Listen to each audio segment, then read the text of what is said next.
bonus reading for January the 26th to the 27th fire signs, we have the Eight of Wands, the Four of Swords, and the King of Pentacles.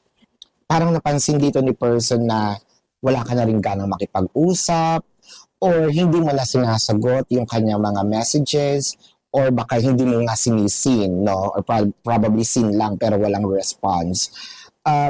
It felt like hindi nila masisisi, no, itong si fire sign dahil nag-antay ito ng matagal ng response.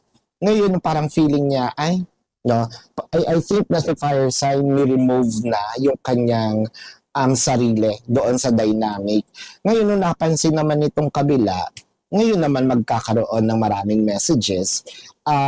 It felt like wala tulog, no? Tinulugan na kayo ni fire signs dahil ang tagal niyang nag-antay. Wala man lang dumating na message. So, this is your bonus reading, fire signs for January the 26th to the 27th. My name is Daphne, but spirit calls me back.